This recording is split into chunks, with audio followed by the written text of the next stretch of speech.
for the council's consideration. Before I read the budget message, I just want to recognize the assistance that I receive as mayor from department heads, and most especially our fiscal people, City Treasurer Mark Woods, and our Fiscal Affairs Officer Marcia Beach. Without that assistance, this job is pretty much impossible.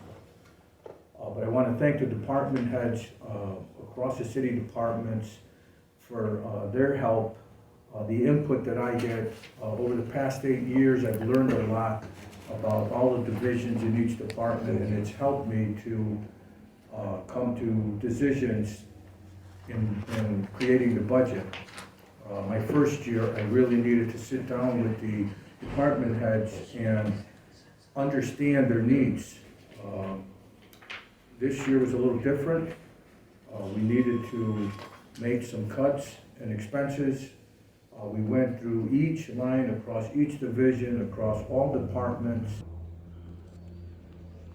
Without the hard work, dedication, input, and support of the department heads, this budget process would be impossible. And I thank them for their continued efforts to contain costs whenever possible. I want to especially thank our city treasurer and our fiscal affairs officer for assisting me to prepare this budget. As mayor of the city of Dunkirk, I am proud to present this proposed fiscal year 2024 budget for the city council's consideration.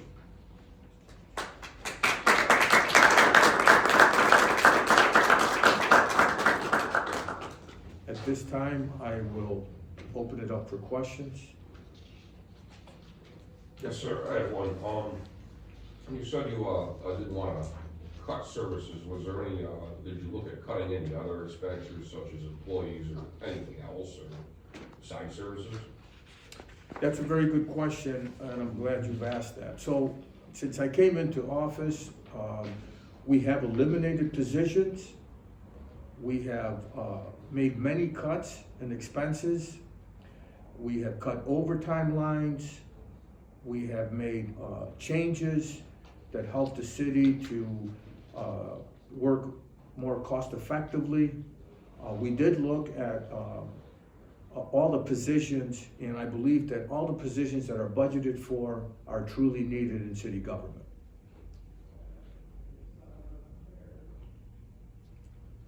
Mayor, on the one comment you made in your messages, the city of Dunkirk will be absorbing the increase of the tipping fee to the landfill, the county landfill. How are you going to do that when we just had to do a 5.5 mil anticipation note without that being any additional cost to the taxpayers? Right. So the county executive announced earlier that I believe he's lowering county taxes. But he didn't announce that he has raised the tipping fees to all the municipalities in the county. These costs come right straight down to county residents that live in these communities. The city of Dunkirk has revenues that can absorb in that fund, that can absorb that increase. And so I believe that it's our best interest to not raise fees at this time. If you recall, less than 2 years ago, he did the same thing. He announced he didn't raise county taxes, but he raised the fees. And at that time, we couldn't absorb it. We had to raise it. Right. So we were able to absorb it this time. And if you want to get more technical, I'll let the fiscal people answer those questions. Well, the only comment I would make is, again, Nancy, as you know, Mark and I were pretty vocal about how we didn't want to separate the funds for this reason. We did separate them at that time, and you guys did agree to let the increase go forward, which is great. And so we still can absorb this without turning around just 2 years later raising it again. So I think, again, we both feel that way. Again, this is part of the reason, and you'll see as you look at the detail how, Fund 4 is never going to be able to replace equipment. I know I sound like a broken record because I've said that many times. I understand that. I'm worried that we're coming into a blank spot. We're gonna have to do some changes over to float the money over from one account to another account. Right, well, that's precisely why we wanted it in Fund One, because otherwise, we're gonna be transferring funds Right. every year from Fund One. Right. So, which is not a good thing, each fund stands alone, and you really don't want a negative fund balance. Correct, thank you. Nancy, the same would apply for the boardwalk fund that we discussed. Right. You know, when it's incorporated as part of the general fund, there's revenue that can offset any changes that we need to offset. In this case, standing alone. I know. I just had one more comment. Go ahead, Marcia. I was just, I know someone had asked the mayor before, why didn't he last year take those funds back out? Right. But as you know, the council had made a resolution to add those, so he could not have taken those out without another resolution from you guys to Right. eliminate. To equal it out, That's right. yes, That's thank fine. you. So we've made it clear to the council, especially during budget review sessions, ever since the changes were made to creating those two other funds, that those funds are not self-sustainable.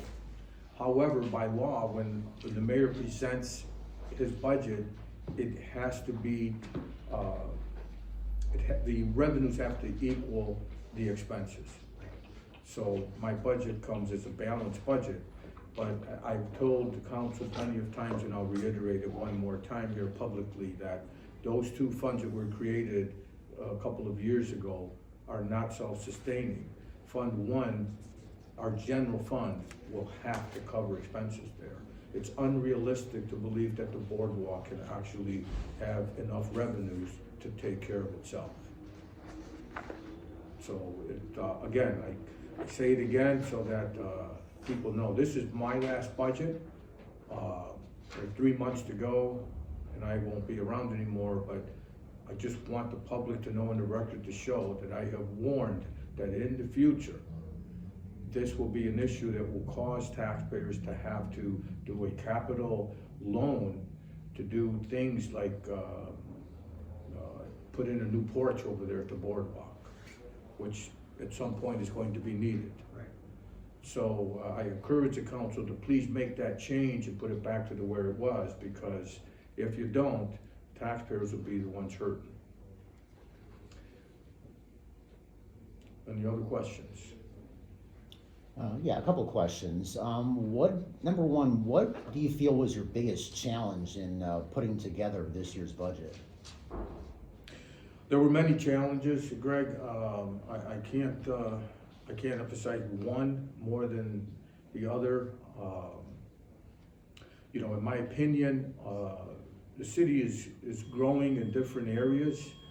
We have invested millions of dollars into our parks and our waterfront. And I wanted to bring in more help in the parks, and we just couldn't do it. I didn't feel that it was a burden to place on our taxpayers to bring in more people at this time. But that's an issue that, if we bring in more revenues, then more people can come in to work in the parks.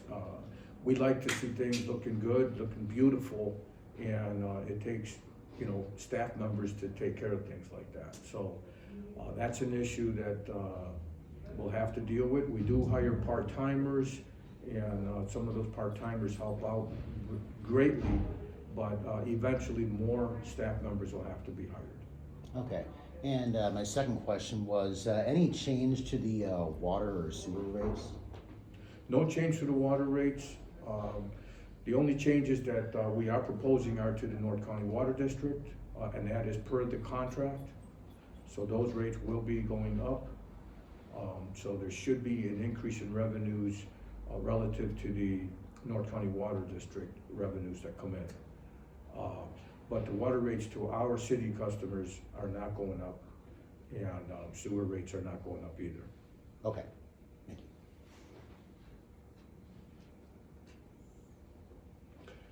This concludes our presentation today. Thank you. Thank you, Mayor.